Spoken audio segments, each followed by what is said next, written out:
First of all, don't be afraid to ask for help. A lot of people believe that they can build movements on their own, and that's not something that's viable. It's always a community. You ask for help by putting yourself out there. To your teachers, to your family members,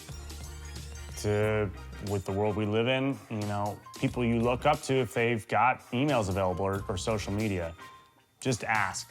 As an entrepreneur, you want to go out and you want to build, and you want to be out there doing and building, but you also, at the same time, want to get as much guidance as possible and feedback. Make sure that you ask for help very strategically, whether it's for funding. It can even be for mentorship, because a lot of the times we're young people getting into these industries, and there's a lot of skills that we need to build. And if you find a really good mentor, they can help you in whatever industry it is that you're lacking on. And you can download practically 40 years worth of their information in one sitting over a coffee. Always introduce yourself. Make sure you say your name.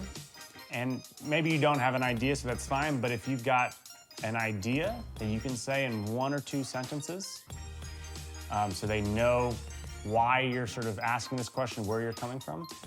And then it's a question that hopefully, obviously, you want answered or means something to you. But also, and particularly if you're in a public place, like you're asking a question at an event, something that the rest of the room also would appreciate you asking. People underestimate the value of having someone who backs you and helps support you and has a credibility as well to help build forward the credibility of your venture and your own leadership skills when you get into entrepreneurship. But you always have to be focused behind the scenes on building, and building, right? Like actually doing the work. Talk is cheap. In the end, it's the work that's going to create the concept.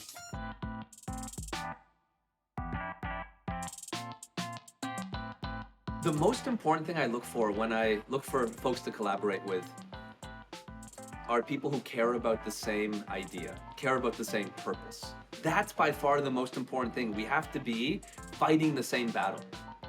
That really unites us. And then the question is, where are their skills? Where are their superpowers? And does that complete the team? I really look for initiative in people who already kind of understand where you want to go and will already take the steps to get there. So that's really valuable. It's also great to have people with vision and passion. But the most important thing that you cannot teach is, do they care? Do they care about what we're trying to achieve? People who are willing to go through the difficult times and the difficult tasks to make something and to actually see that vision come to life. If you only focus on what skills someone has and you don't focus on whether they care about the concept, I don't think you're going to build as dynamic an organization.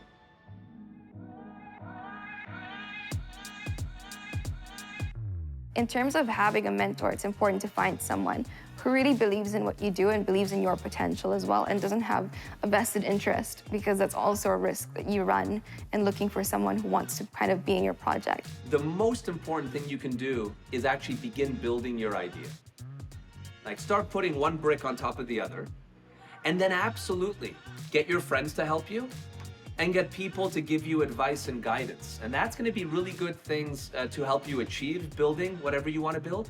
But the first step is you got to lay the first brick and you got to start building. And it's really amazing to see different perspectives and understand how they got in, what their motivations are and how they got into it and what mistakes they made along the way.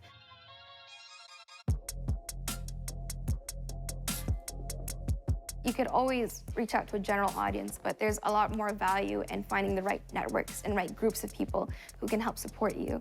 And entrepreneurship is not an easy journey, and there's a lot of people who are there experiencing the same things and who can help support you along the way to share their experiences and what they took away from it, and know that you're not alone in this journey and can reinforce what your mission is.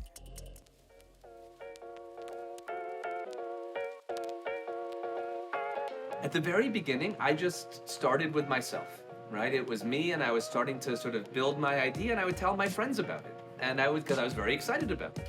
And then some friends said, that's cool, and some friends said, hey, I'd love to help, can I help? And that's how the team began. When it comes to building a team, I think it's important to first know yourself quite well and know your own strengths and weaknesses, and then try to hire people who complement you and are actually better at their task than you would be yourself. In my case, I have looked for the team or the right team through family and friends. This is how I started the whole thing. Yes, the main member is my sister, of course, but yes, we had some other members. People are attracted to passion and excitement and purpose, so you have to have that first. And then people will want to help you for free. I mean, they just want to be a part of something bigger, something especially that is purposeful.